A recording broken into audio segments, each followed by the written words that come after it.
Hi friends, ఈ రోజు మనం చికెన్ కర్రీ చేసుకుందాం. చికెన్ అంటే మన సొంతం కూడా అంటాం కదా, ఆ కర్రీ ఎలా చేసుకుందాం చూద్దాం. ఫస్ట్ ఆయిల్ వేసుకున్నాం. ఆయిల్ వేడెక్కిపోయింది. ఆనియన్స్ పచ్చిమిర్చి,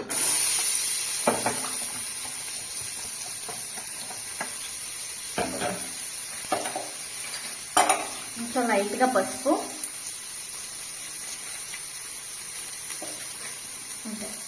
పసుపు వేసిన తర్వాత ఇదంతా ఒకసారి వేపుకోవాలి. 10 minutes ఆనియన్స్ వేగాక అప్పుడు చికెన్ వేసుకుందాం.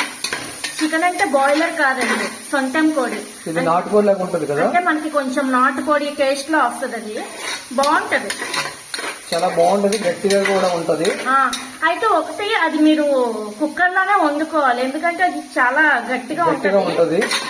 కళాయిలోని తెపాల్లో వండితే అంత బేగా ఉడకదు అనమాట, పీస్ టైం పడుతుంది అనమాట. ఇదే కర్రీ మనం కట్ల పొయ్యి మీద వండుకుంటే ఇంకా సూపర్ గా ఉంటది టేస్ట్. చూడండి, ఉల్లిపాయ అది ఏగుతుంది. ఇప్పుడు వేసుకుందాం చికెన్. ఒక 2 సార్లు కడుక్కోండి పసుపు వేసుకొని. ఇది బాయిలర్ కాదు, సొంతం కోడి. మరీ చెప్తున్నాను, బాయిలర్ అయితే కాదు.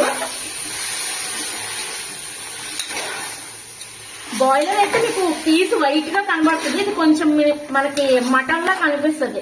అక్కడక్కడ రెడ్ గా చూడండి, రెడ్ గా కనిపిస్తుంది. ఇలా ఒక 10 minutes ఇలా కలుపుకుంటే సరిపోతుంది. ఇప్పుడు ఈ మసాలా ప్రిపేర్ చేసుకుందాం రండి. ఇందులో నేను చూడండి, అల్లం, వెల్లుల్లిపాయ, ఎండు కొబ్బరి, గసగసాలు, జీలకర్ర, ధనియాలు, కొంచెం లైట్ గా మెంతులు, మన గరం మసాలా సామాలు, చెక్క, లవంగం, యాలకులు అన్ని కలిపి పేస్ట్ చేసుకొని వేసుకుందాం. చూడండి, ఇప్పుడు మనం ఇందాక చూపించాను కదా మీకు, అది మసాలా చేసుకున్నాం. అది ఇప్పుడు ఇందులో వేస్తాం. చికెన్ వేగింది, ఇంకా చూడండి వేగిపోయింది. ఇప్పుడు పేస్ట్ వేస్తున్నాను.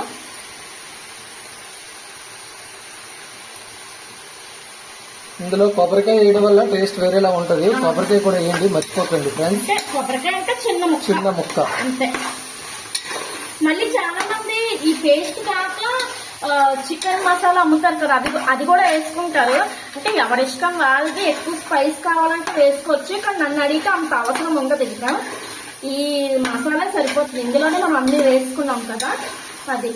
అయితే ఈ నాటుకోడి ఏమైందంటే, సొంతం కోడికి మాత్రం టమాటా పేస్ట్ వేయకూడదు. టమాటా చిన్న ముక్కల కోసం వేయాలి. పేస్ట్ వేస్తే బాగోదు దీనికి.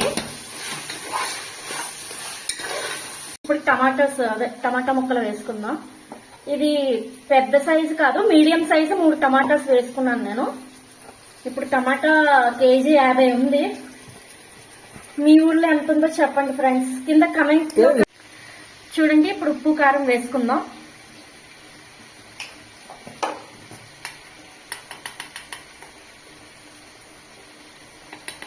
ఎవరికైనా తగినంత వాళ్ళు వేసుకోవాలి. మీకు అంటే కారం ఎక్కువ కావాలంటే ఎక్కువ, కావాలంటే కొద్దిగా ఎక్కువ. అంటే అది ఆడించిన కారం కొంచెం ఘాట్ ఎక్కువ ఉంది, అందుకనే కొంచెం వేసాను. పచ్చిమిర్చి ఎక్కువ వేసుకున్నాం కదా, సరిపోతుంది లైన్. ఇది ఇలా ఒక 10 minutes వేపుకున్నాక కొంచెం వాటర్ వేసుకుని లిడ్ పెట్టేసుకుంటే మనకి ఒక 10 విజిల్స్ రావాలి. 10 విజిల్స్ వచ్చాక పీస్ బాగా మెత్తగా అయిపోద్ది. అంతే, లాస్ట్ లో దింపే ముందు కొత్తిమీర వేసుకుంటే అయిపోతున్నట్టు. వేడి వేడి చికెన్ కర్రీ రెడీ.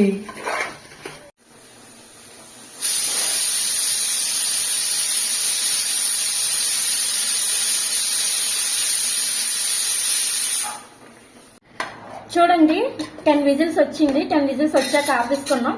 ఫైనల్ గా ఇదిగోండి, మన సొంతం కోడి చికెన్ కర్రీ రెడీ అయిపోయింది. జ్యూసీగా, ఎంతో టేస్టీగా, చాలా బాగుంటుంది ఫ్రెండ్స్. ఒకసారి ట్రై చేయండి. ప్రతిసారి బాయిలర్ తింటే మెత్తగా ఉంటది, అది సొంతం కోడి తింటే గట్టిగా ఉంటది.